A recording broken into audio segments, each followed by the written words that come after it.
That's exactly right. Evan Williams, boys, another guy that's having a heck of a camp, man. Here's the guy.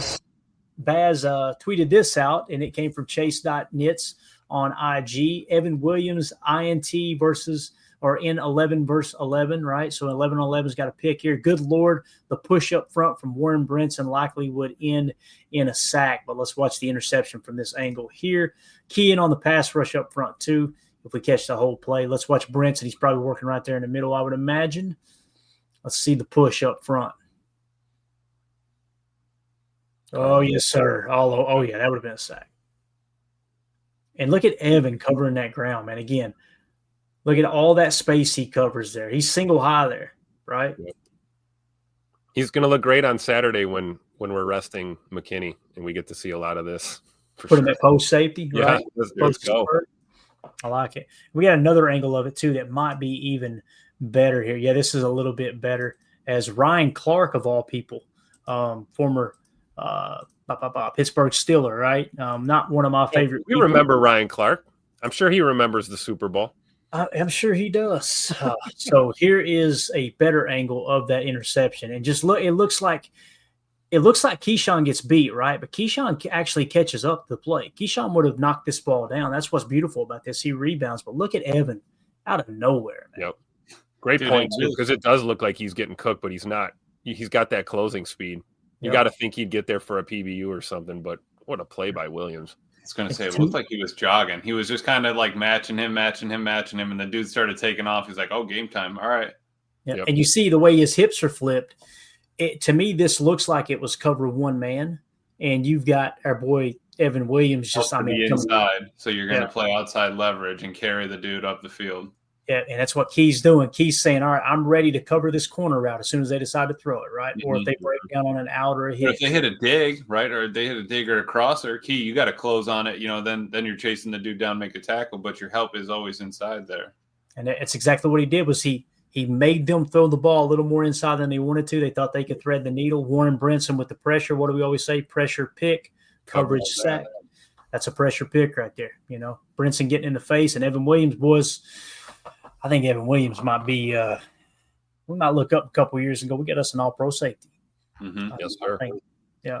Coach Lynn Williams might have baited the quarterback to make that throw too. Yeah, I completely agree with that. Might have even been a robber as I look at it. Watching Bullard, he kind of like was sitting down, and then he flipped his hips and carried the crosser right here at the center, right? Flipped his hips and carries this dude. So might have been to me, it looked like if they sit down, Quay stays with that receiver. Yeah, okay.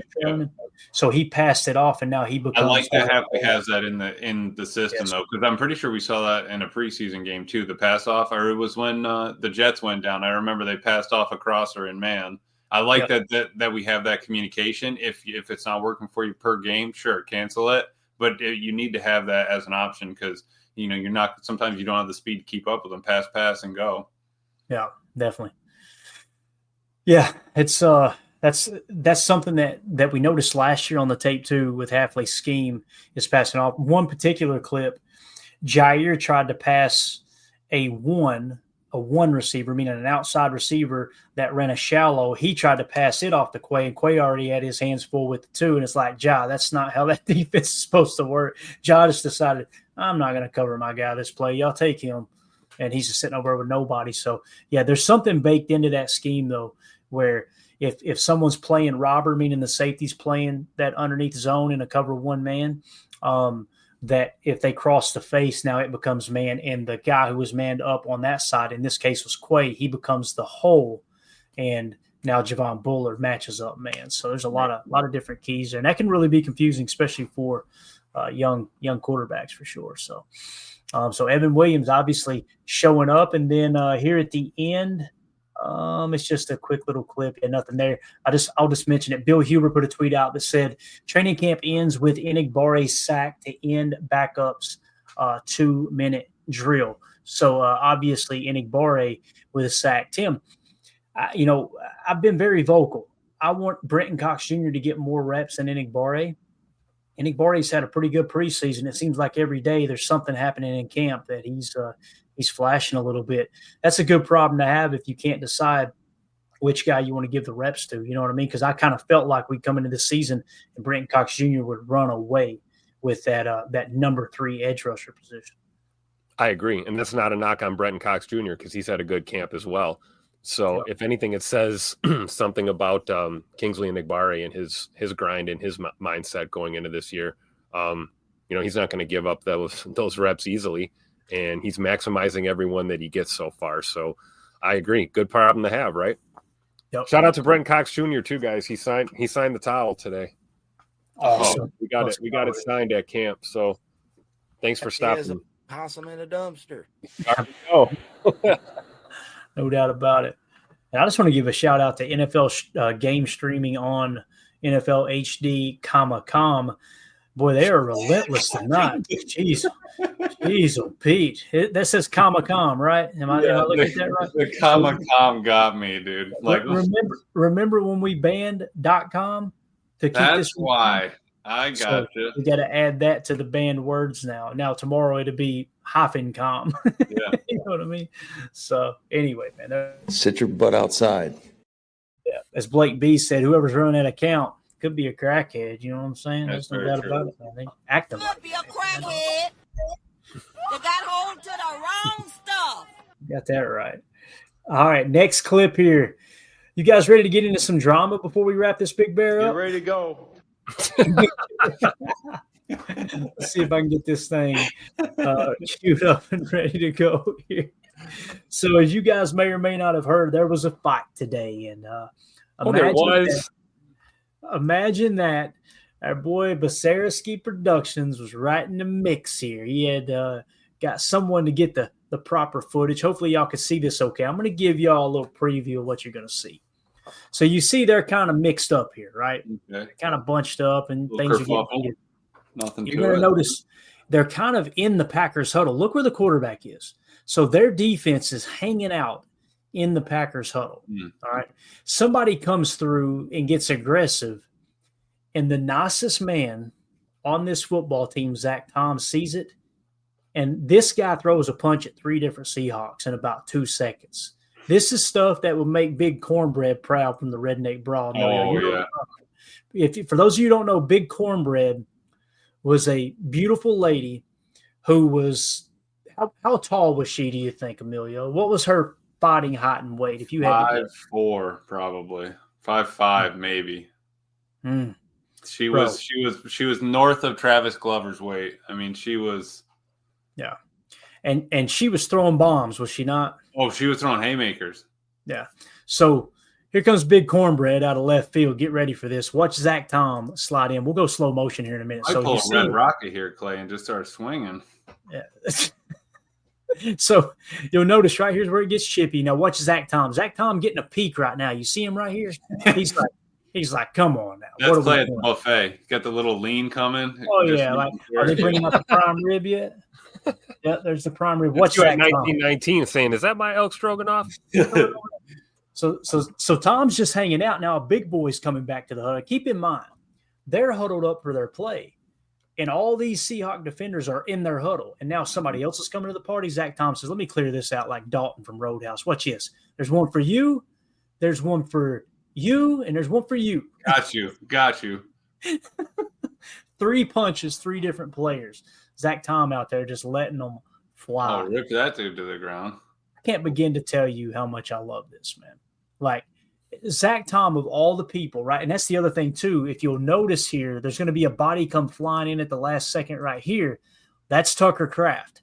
And Tucker Kraft, I think, goes after Witherspoon. If I remember, Tim, he had a bad day at the office today with Witherspoon. Kraft picked him out of the crowd. Watch, I think it was Witherspoon, but watch. Tucker's like, boy, get your ass on the ground. Took him completely out of the ground. Let's go. You kidding me? Threw somebody else to the ground, too. Tim, you know what I need? I need about 5 seconds of Home Depot music. Just 4 to 5 seconds while we route this right here. Watch Tom coming in here. You kidding me? Look at this. That's how you get more done right there. Just get it done. Tucker Kraft said, you can do it. I can help. Watch him come flying in right there at the end. I'm pretty sure that was Elton, and I think Elton almost kill the music, Tim. I think Elton had a suplex in there. Wait for it on the left side of the screen here. He comes in here, grabs this man, spins Oh, him yes. around, and I'm pretty sure he's the one that throws the guy on the ground right there. Took him to Suplex City. Oh man, and I love Musgrave too. Watch Musgrave on the outstretch. He's like, it's kind of like Root Baker from Major League 2. Hey guys, this isn't nice. Aaron Banks in there without a helmet on, just freaking throwing his hands. Absolutely. Yeah, our guys better wake up with their piss hot, like I said before. So. Oh, it was hot, man. It was hot, all right, buddy. That stuff was steaming today, man. There was one angle too that you could see Malik Willis like 10 yards away, and he's just like, my boy's handling it over there. Don't you dare get in the middle of that, Malik. That's awesome. Stay away. You can see he exits out of the frame right here. He's like, all right, I'm out of here. But Zach Tom was just like, y'all just hang out. I'll take care of all this, man. Yep. Dude. Love to see it. Ellen really got a hold of him. Devil's advocate here, if our officials did a little bit better job at practice, maybe we don't have Seahawk players leaning into our huddle and starting crap in the first place. I mean, you see it at the start there. The guy holding the down markers on the 3-yard line. I mean, dude literally is standing right. Like, that's the line of scrimmage right there. Yep. Right. So they're just kind of hanging out in their huddle. We need to get a better shot of Zach Tom peeking right there. I wish we could get that zoomed in. And Blow it up. Enhance. Yeah. Yeah. I'll put that on the wall. You know what that is? We didn't have our referee out there today. That's kind of what messed everything up, I think, Clay. Exactly. If McManus was out there, nobody would have tested him. I don't think so. All right, so here's what Zach Tom had to say. Matt Schneidman tweeted this out. It's kind of hard to hear. Crank the volume up. Here's what Zach Tom had to say about the scuffle. I mean, they were in our huddle, and I saw somebody on my left got hit, so I just reacted. Really nothing.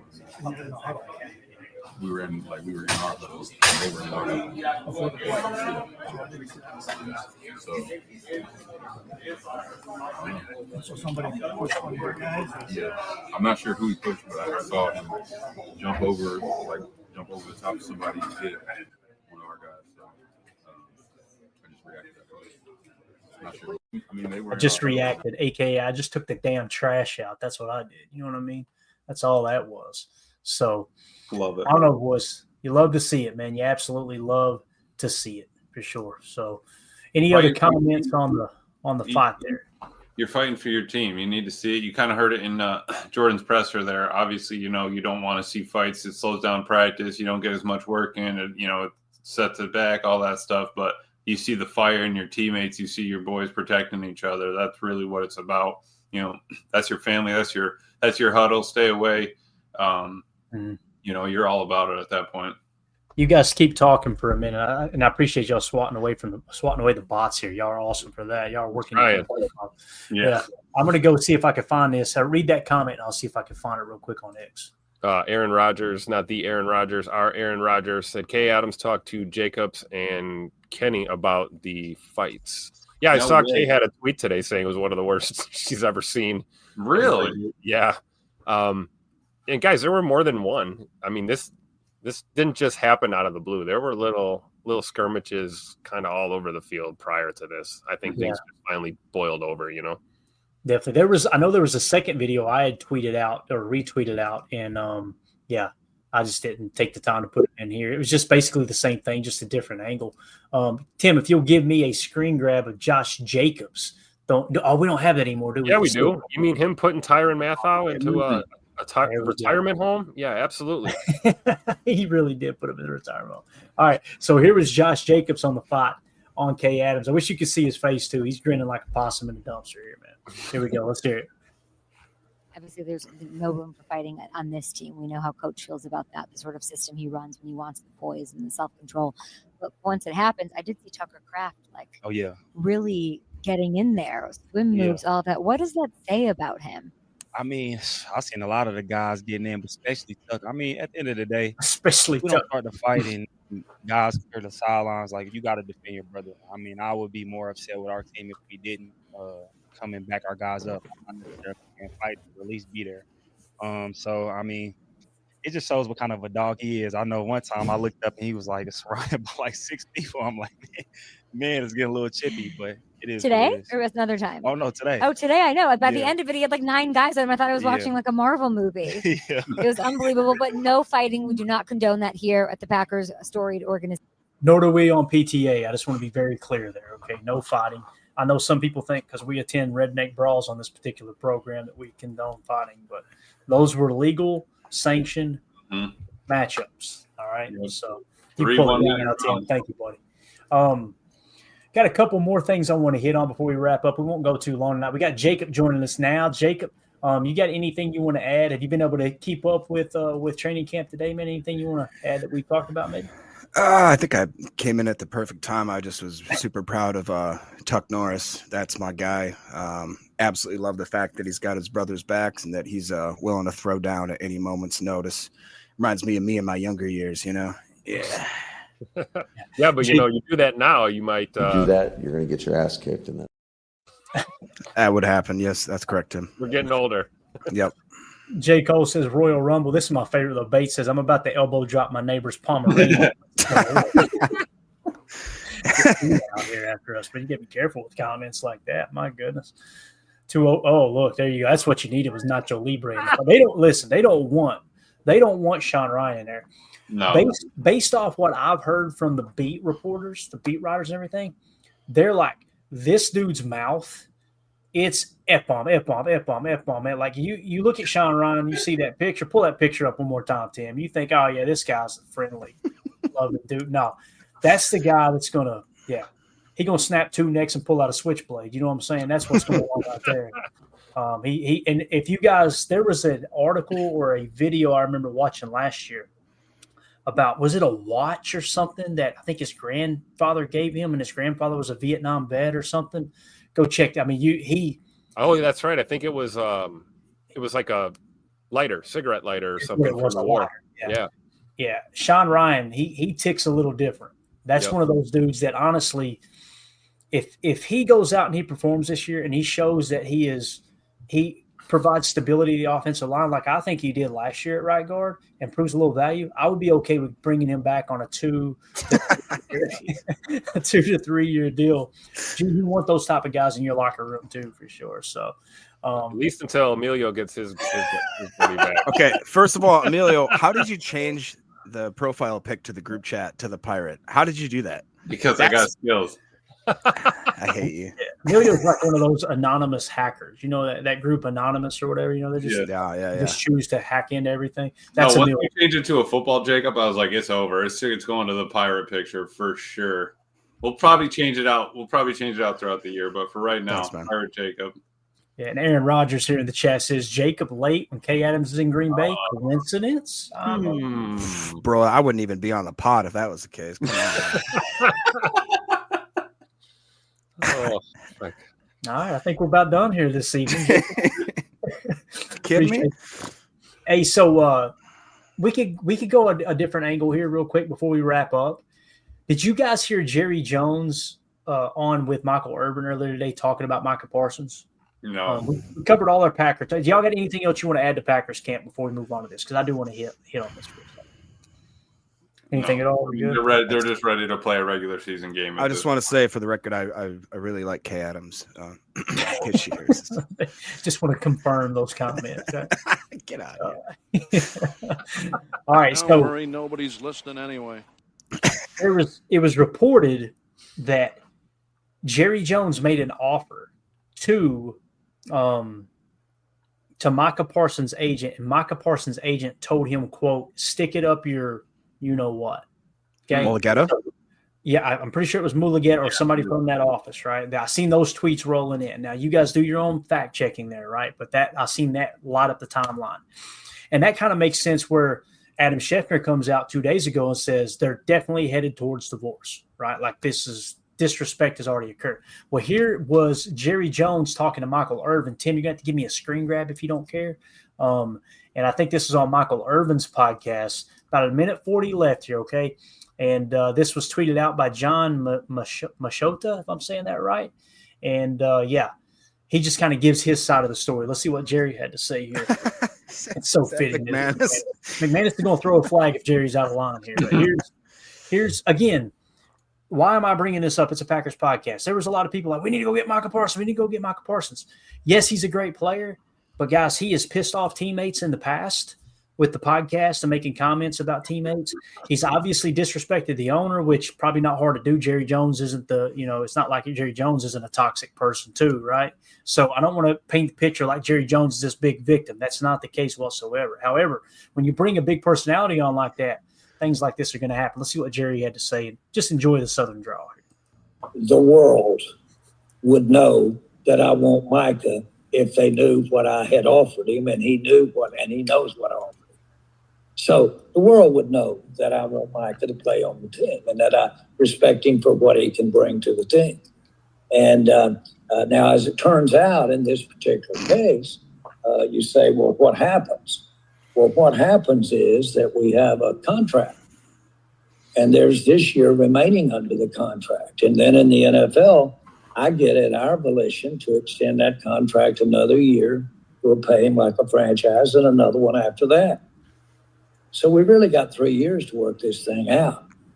And it's a basic contract that's there to go. And I did that with Dak, and we couldn't agree. So Dak played his last year of his contract, and then we franchised him. And so it's exactly what happened with Dak. And we moved forward. And, of course, ultimately we got a contract, made Dak the highest paid player in the NFL. So the precedent is handling it like Dak. But in this particular case, then Micah comes in and plays this year under his contract. If it doesn't, it's very costly for everybody, just a little similar to what happened when we didn't sign Emmett and we didn't do well our first 2 games. He was an integral part of what we were doing. But at that particular time, we got that worked out and went on to win a Super Bowl, as you recall. So this is exactly what we talked about the other day. And I don't know about you guys, but hearing Jerry Jones talk with that Southern twang there just made me think Brandon McManus was saying it the whole time. Right? Just cracked me up. But we said this the other day. Jerry's in control here, boys. Yeah. Make no bones about this. Micah has 2 options. He got multiple options. He could accept the contract that was offered. He chose not to do that. And if the reports are right, his agent told him to stick it up the rear end. Okay, cool. You can play under the current contract, which is the 5th-year option, right? Or you could sit out for the year. If you sit out for the year, guess what happens? His rights carry right over to next year, and Jerry's got that 5th-year option deal, once again, is good for 2026. Now, when that contract runs out, Jerry can franchise tag him 2 times. When that wraps up, you're right, Emilio, with like a 110% increase or something, or, a 10% on it or something like that. But nonetheless, franchise tag him again, and then he can hit free agency. So this whole idea that Micah's in control and he's going to do this and that, he's not in control at all. Right. At all. And him sitting out game checks. I mean, you're going to sit out millions on game checks. Come on now. The last person to sit out a full season, to the best of my knowledge, because they wanted a new contract, was Le'Veon Bell. And Le'Veon Bell's career completely tanked after that. Completely tanked. So, and people may be one of the best backs in the league at the time. I was going to say, yeah, Tim. People may say, well, Le'Veon Bell wasn't as good as Micah. Le'Veon Bell was considered one of, if not the best running backs in the league that year at his position. So, why are we mentioning this? It's a Packers podcast. I am so damn appreciative that the Packers operate the way they do. And you don't – listen, here's the other thing. A good buddy of mine, his name's Jeremy. We called him Henson. He grew up in the same hometown as Micah Parsons. And this is another reason why Clayton isn't so bullish on Micah Parsons. When Micah Parsons was drafted to the Cowboys – now keep in mind, Jeremy is a Philadelphia Eagles fan, so he hates the Cowboys. But he said, I was so glad when they drafted him. He said, that dude – is the biggest troublemaker. It was common knowledge all over town that he thinks he is better than everybody else. He's more important than everyone else and all this. And I'm going, you're an Eagles fan, right? Well, lo and behold, you get the podcast. He's talking bad about Dak. He's talking bad about other teammates and then coming out later, I didn't mean anything by it. It's just there's a lot of negative that comes with Michael Parsons. There's no doubt about it. So with that being said, I wish I could have showed the video there, guys, because you might have been able to see it in the small window on the lower left. Jerry was grinning ear to ear the whole time. Yeah. Like he is not stressing at all. He's literally like, I'm your Huckleberry. You know what I mean? Yeah. Like, try me, young. Jerry's just getting another bowl of popcorn. He's enjoying the show right now. And we're on a Packers podcast talking about the Cowboys, which is exactly what he wants, right? So, anyway, you guys got to take on that and how it ties back into the Packers. Or can I ask a question? Obviously, I've been a little out of the loop. Is it true that the Packers? Has it been confirmed that they offered like whatever package that was, the 2 first-round picks, like a second? It was ridiculous. Whatever I saw. This is you what do that. You're going to get your ass kicked in that. People started tweeting out that the Packers offered 2 firsts, a second, and a 5th. That's not true. Do you know where that came from? I do not. Wait, what? Let me explain why. The only reason that 2 firsts, a second, and a 5th is being mentioned is because Wildy said that's what he would give up. And I put that on Twitter and said, hey, I just heard a podcast host say that he would give up 2 firsts, a second, and a 5th. Am I the only one that thinks this is insane? And Wildy added back at me and said, hey, that was me. And I was like, yeah, I come in and was like, Wildy, this is how I responded. Like, I didn't tag you because I don't think you understand what's about to happen on Packers Twitter. And everybody went like, there ain't no way we would do that. No way we would offer that. All of a sudden, a day and a half later, reports are the Packers offered 2 firsts, a second, and a 5th. And you look at the reports, and these are people with 300 followers, 1,500 followers. It's like, comb through Twitter. To the best of my knowledge, the only tweet you'll find is the Packers offered that, which is BS. And this guy tweeting out that Wildy said it on his radio program. So I started the rumor by not starting the rumor, if that makes sense. So just so you drew it up. People hear what they want to hear, All right. Well, what rumor are we going to spread tonight? Should we get something going? We're going to spread the rumor that Kay Adams' marriage is in turmoil because of a man named Jacob in Wisconsin. I'm just saying. Wouldn't be the first time Jacob. You got a good buffet at the office. At the office? It might be good, man. I'm just saying. I hear that's one of Kay's favorite hangouts when she's in town. I'll treat her right. It'll be good. Didn't she mention that on her podcast one time? I think she did, actually. I think she mentioned the Oval Office. Kay is awesome, dude. She's like everybody's little sister. You know what I mean? Just loves football. She's like knows ball too. Mm-hmm. Always fun to watch. Absolutely. Mm-hmm. More than 90% of the guys out there watch the game for sure. Aaron Rodgers with the super chat. Speaking of the Cowboys, did you see the clip of how the Packers broke Jerry in the 23 playoff? I did. And Packer fans absolutely loved it. Did you see that, Jacob? Have you watched the Netflix doc yet? No, I haven't. He breaks down crying and basically says this is the worst loss in the history of their franchise. Oh, no, I did see that. Yeah, that made me feel real good. That's what happens when you race a giant boat right through AT&T Stadium, right? Boy, I'm telling you, man. The Cowboys are gonna win. It's perfect. It's better than a bye. Let's get them through. That game was over in the second quarter, man. If you guys want a good watch tonight, and I'm telling you, this is peak PTA content, and that's not hard to do. Let's be honest. That's show stuff. But if you just search Packers Total Access, Packers Cowboys postgame show, and drop the remote, you'll hear Dak go, yeah, here we go, like 800 times. We got the sound drop. We mock the hell out of it. We need to bring that back. Yeah. No, we don't. Aaron, I did. That's my job. I'm enjoying the doc though. I really like it because it's all 90s music. Tim, am I right? I haven't seen it yet. The soundtrack. Spoiler alert. The soundtrack going to have you bumping, bro. Let's go. It's awesome. Go. Bring Tim back to his DJ years. Yes, let's do it. On the 1s and 2s. Let's go. Emilio, how old were you in '95? It's just a gleam in his daddy's eye. Yeah, probably. If it's early '95, I was still a gleam. If not, I was probably born or something. I was probably born or something. Put it on the ticker. What's with all the spam in the chat? Is that a new? You're here, Jacob. They just wanted to say hi. Lord, all right. Hey, Adam's football on Amazon.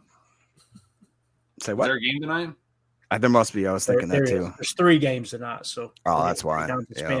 We need to try to block the word NFL, all caps, NFL game streaming on. I think that might get it. If we can put those together where it can't be mentioned. I want to put them in timeout and then have them come back later and see if they learn their lesson. Do it. See if that works. Maybe that'll work. Unbelievable, man. This is what happens when your show sucks bad enough that people think they're convinced people watch it, right? Don't worry, nobody's listening anyway. As Clint, the armchair quarterback, said, back to the whole the conversation there about Micah, dismantle your team for one guy, no thanks. And listen, Wildy was having a conversation. Now, I think after he thought about it for a little bit, he probably would take that back, But I know he didn't expect that kind of response because it was bad. Yep. To the point where I almost want to jump back in there and, with the meme that says he's already dead, leave him alone. And that's why I was trying to tell him that's why I didn't tag you, Wildy. And he comments on it. And, it was rough. But again, I do think it's crazy like that you'd be willing to give up that much. Oh, it's never. No, and I feel like the Bengals would be closer to moving on from Trey Hendrickson than the Cowboys are from Micah. Like you could actually get your hands on Hendrickson if that's really something that you wanted. And maybe not have to dismantle your whole team for it. Yeah. Since we're kind of talking about the Cowboys and the difference in the franchises, why don't we wrap up this? We got a couple minutes. I seen Tim tweet this out. Tim, is it okay if I guess it is. You put it on Twitter. The exchange with the parking there, the guy with the parking. Yeah, absolutely, for sure. So we're sitting here talking, right? We're talking about obviously the difference in the Packers and the Cowboys, and we're showing, Jerry Jones, and I've seen the booger sugar comments in the chat. First of all, Emilio's comments in the private chat. Yeah. We need to put Emilio on timeout. That was hilarious. Now I got to go into private chat. Let's see. Don't do it. Unbelievable. Jeez, Pete. But yeah, put Emilio in timeout. Here, let me put ready to go. Give me a sit your butt outside for just a second, Tim, please. I need that real quick. Sit your butt outside. All right, now we'll bring him back. All right. Oh, he's back. He's gone. He said, you won't let me in here? I won't be in here. There you go. You hurt me, Oh, Brett. no. The booger sugar comments. I remember the joke when I was a kid. You know how it's football season? Crime rate goes up 10% in Dallas. Like that's one thing I remember. Wow. And it's true. The players are back in town, right? Like here they go. But no, in all seriousness, like, you see how that franchise operates, right? And it's a circus every year, this and that. And then you look at how the Packers operate and how I feel like they do take care of the players as best they can, right? And I know there's some people like your Jordys and stuff that fans wanted to keep around a little bit longer, but I think we would all agree the timing was darn near perfect to let those players go, But the other thing is like how in touch with the community that the Packers are. I absolutely love, right? And Tim, I'll let you take over here. I read this exchange and I'm just like, this is Green Bay, Wisconsin in a nutshell, man. Yeah, so obviously Jacob is going to be meeting us on Saturday, coming to town for the game. We gave Jacob our parking pass. We're going to meet you and your brother, right? Are coming down. Yes, sir. Meet you guys over in the lot. So we're going to park over by our good friends Greg and Ellen. They live just across Lombardi Avenue from Lambeau Field, and we parked with them during the draft. And I hit him up the other day and just basically asked if he still had a spot, and won't take a dime from me. Apparently, said no money necessary. Enjoy the game. Have fun. Going to have a neighbor looking out for us, and that's what it's all about here in Green Bay, man. Fans taking care of fans. It's something different. So that's what I tweeted. Hey man, so like, why'd you guys move to Green Bay? Well, this is one of the reasons right here for sure. He was the best guy around. And my first experience in Green Bay, keep in mind, I just become a Packer fan. I just learned about Lambeau Field and the history of the Packers. I'm like, man, this is a team I'm going to root for. I didn't have a favorite pro team at the time. So we come up, me and Mandy, we were just dating at the time. This was back in like 2003 or 2004. We drive all the way to Green Bay, 13-hour drive, right? We get up here. And it was one of those things. We stayed in Appleton, woke up, went to the game, and had to drive all the way back immediately following the game. So it was one of those type of routes. I'm talking about broke as a joke. So we get up there like, all right, we need to find a place to park, right? So we go down. We started to park at a church that was down the street, right? You just make a donation to the church. And we're like, let's see if we can get a little bit closer. You know what I mean? Because I wanted to be a part of the tailgating and stuff. We pulled up to this yard. Like I'm talking about, you could see Lambeau from the yard. It was one of those right on Oneida Street, but Oneida Street, one right on Oneida Street. And we pull up and ask them how much, and they told, I think at the time it was like $20, right? And this was, like I said, 20 years ago. So we pay the 20, park the car. He said, no. He said, turn around. He said, you're going to get stuck if you pull in like that. I want to be able to get you out of here quick so you don't get stuck, right? I'm like, I appreciate that. Got out. They had a sofa in the front yard and a TV out there, a big floor model TV with extension cords ran out there. So they were watching the game in the front yard with Lambeau right there in the backdrop, right, on a sofa.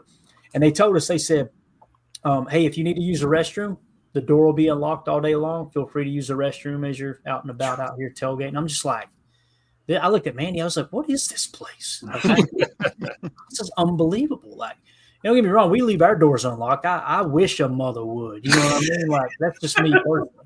They going to get that spotlight right on them at the front door. But it was just like the hospitality was unbelievable. Even the Bears fans that I ran into at that game were like, they prodded a little bit and a little banter, but it was just like when everybody gets to Lambeau, it's like everybody's just, hey, we're here to watch football and enjoy the history of the game. And the other thing that stood out to me was concession stand. A guy was walking around selling beer, and he had a rope tied to his belt loop, like a small little string, and had a bear, a stuffed animal bear, and had the rope tied around his ankle, and he was dragging it around the stadium as he was selling beer. The animal bear around. It was awesome, man. And then, of course, that same game, our first game there, we sat in the south end zone, in the corner of the end zone, and me and Mandy were sitting up at about, I don't know, like row 40 or something. And these two guys approached us and said, hey, our wives, we want to sit with our wives, a little closer. Our wives are sitting in the row behind you or whatever. Would you like to switch tickets with us? We're down here in row 20. And me at the time, I'm really young, and I'm like, I don't trust people by nature. I was just raised not to trust people. I'm not saying it's right. It's just the way it is. And I was looked at Manny, and I said, yeah, we'll switch with you. I said, you just understand, if I go down here and these tickets ain't legit and you somehow rip me off, I'm coming back hitting you right in the damn mouth. Like I told that guy. He's like, no, I promise, they're real. We go down there and sit down. And imagine if I hadn't changed tickets, because we sit down next to this little old couple, and they were in their 70s, right? I mean, they were, been coming to Packer games forever. He said he was at the Ice Bowl with his grandfather, and we sat there and talked to them. And I'm telling you, I could care less what happened during the game. That little couple made the whole trip for us. It was just like, this place, Green Bay, Wisconsin, is unbelievable, man. The people of Wisconsin are just, it's wild. It's absolutely wild. I don't know how anybody can root for another team. That's how I felt for so long. I still feel like that to a certain extent, but as a young, I'm like, why would you root for any other NFL team than this team right here? It's just wild. So, you remember the first time you went to Lambeau, dude? Dude, chills driving up the highway, man. I saw the G and it was over. And then, it was a short trip, stayed in Appleton, had to drive in for the game, parked on the street. That's where I was born, Emilio. Appleton. Yeah, buddy. Yeah, the Best Western. There we are. Yeah. No, parked on the street, walked in, and just, the nicest people ever. Was on the sideline, saw Rob sitting there. You saw all the coaches, everybody up close, saw Mason kicking. It really was awesome. And just the dude behind me just started buying me beers because we were getting slammed. 20-0. And then we finally scored a touchdown at the end. But at that point, he was just like, I feel bad. It's your first game. Go ahead and have these. Like, we have season tickets. We come to all the games anyway. Just kept, just wanted me to have a good time. Brat's on the way in. It was awesome. Then coming up for the draft, it was even better. Now that I kind of knew where I was, it was a good time. Absolutely. Yeah. That's what's so cool about it is, I remember coming up as a kid just from Milwaukee, going up to Green Bay to go to games and stuff. And, people that are from Green Bay or are season ticket holders, they truly are like ambassadors to other fans. You can always tell if someone's never been to Lambeau before because, their jaw is dropped to the floor, their eyes are wide open, they're trying to take it all in. And, if you've never been before, you can always look at one of the Lambeau faithful and we'll help you out. We'll give you a beer and a brat, and we'll give you directions. You're in the stands, whatever. You want to know how I know that we're an awesome fan base? So I've successfully infiltrated multiple Vikings group chats on Facebook. Nice. And somebody, not anymore. You just snitched on yourself. Somebody put a post up the other day and said, "Hey, we just bought Packer Viking tickets in Green Bay. Like, are the fans nice there, and like 300 comments, every single one of them was like, I hate them, but they're great. And like I really like, they're super nice, blah, blah, best time I've ever had. Like, just one, like literally not a single comment said anything negative, which is pretty impressive. I went negative. I said, you guys suck. But besides that. Surely not, Jacob. Not you. Unbelievable. Yeah, no, it's that first game I went to too, they had a huge 18-wheeler in the parking lot, and the entire bed, the length of the bed was one big grill, and Johnsonville sponsored it, and they were giving away free brats. That was like a big promotion. So they were literally cooking the brat, throwing it on a bun, wrapping it in full, and just tossing it out to fans in the tailgate. It was awesome. Clayton, you remember when we went to the Rams-Packers game? There was randomly just some Bears fan throwing beers to everybody. Hey, here you go. We're like, what the hell are you doing? Why are you even here? Why are you here? Appreciate the brewski, though. Aaron Rodgers in the chat says, my mother also cried in the Packers Hall of Fame, and she's a Niners fan. They just do everything right here, man, for sure. So, yeah, because that was the first time when we went to the draft. That was the first time I actually got to see the Hall of Fame. That was wild. I mean, just going through, seeing all the players, all their memorabilia. You can listen to everything that the story for each of them, and then seeing the trophies, championship trophies. We got a picture with all of them. The lady was telling us the story. I mean, it was just, even the workers there in Lambeau love it. That's you go to work loving your job. Miller, did you ever take fans a tour? are free to come down and take a tour of the Hall of Fame when they want to see what championship trophies look there like. You go, Tim. Got a whole room. Championship watches, Tim. You know what I mean? Back in the day, we go back that far. That was awesome. Miller, did you ever take a tour? No, I didn't. Tour? Not yet. Dude, I'm telling you, it is like your hair stands up the whole time. Like they have the same bricks, from like the 40s. That'll be the next step. It's something, man. It's cool. J. Cole in chat. Special ops Clay. What's he talking about? What did I do? I didn't highlight that. What that means. Oh, he's probably talking about the comment about coming through the door. Yeah, the 300 Blackouts tired of playing at the range. You know what I mean? We're looking for some live action. So, all right, that's it, guys. Let's get out of here. Tim, you got anything else from camp, man, you want to hit on before we wrap up? Anything at all, buddy? No, not much. Wasn't able to get a lot of footage today. You can check the X feed. There's some stuff on there. Got to see the boys kind of getting ready for the team drills, but just excited for the game Saturday, man. It's going to be awesome. Get to hang out with Jacob and watch the final preseason game as we get ready to whittle this roster down to 53 next Tuesday. So it's going to be fun. Yeah. There we go, man. All right. So tomorrow's Friday. We may do a show tomorrow night. We might take tomorrow night off because obviously the guys are going to be off tomorrow, right? And then we'll have the pregame show on Saturday, postgame show on Saturday. And then I know people are going, oh, man, we got 2 weeks without football. We got plenty to talk about. We got all kinds of stuff to dive into. Obviously the roster cut down, like y'all were saying, 26th. So that's going to be right around the corner. The next few days of content will be position by position. We'll kind of take a deep dive. Who do we think is going to make the roster type thing? And we'll break it up into smaller segments like that. And then when we get into that off week, I think we should do what we normally do, Jacob. It's kind of our tradition here. We go back last year and relive the games, right, by the quarter, like first 4 games of the season, second 4 games of the season, what went right, what went wrong, that type of thing. How has the team improved and kind of set the stage for the upcoming regular season. And we'll do a preview of week 1 and all that good stuff. So really we just got 1 week to cover because the second week will be us prepping for the game, right? Mm-hmm. Injury reports, all that stuff will come out. So we made it. We made it to football season. So appreciate you guys. That's it. We'll see y'all possibly tomorrow. If not, we'll see you on Saturday for sure for the pregame show. What time's the kickoff again? You guys know? 3 o'clock, isn't it? 3 o'clock, yep. So I'll probably be going solo for the pregame show because you guys will be there, right? Yeah, you'll probably be going solo for the postgame show too, depending on how. I'll try to get up for the pregame. I'll try to get up. That's not happening. 3. What time are we talking here, Emilio? 2 o'clock in the afternoon? Seriously, what do you? I stay up and play Xbox till 5 in the morning. I'm going to say something controversial. You are a married man now, Emilio. Can't be doing that. I'm only got to stay up till 3 now. All right. You guys remember the Chappelle Show? And Paul Mooney did the Good Morning Black America. It airs at noon. Good Morning Mexican America. All right, Mexicano America. It will air at noon. And Emilio thinks it will air at 2 p.m. Because I'm up at 6 every day during the week. That's a problem. That's what it is. That's Emilio. It is me. That's on the left trying to get up. Put that back up there. It's on the left trying to get out of bed, and then that's him when he finally gets that coffee. Wait, do it again, Millie. Do it again. There you go. Got it.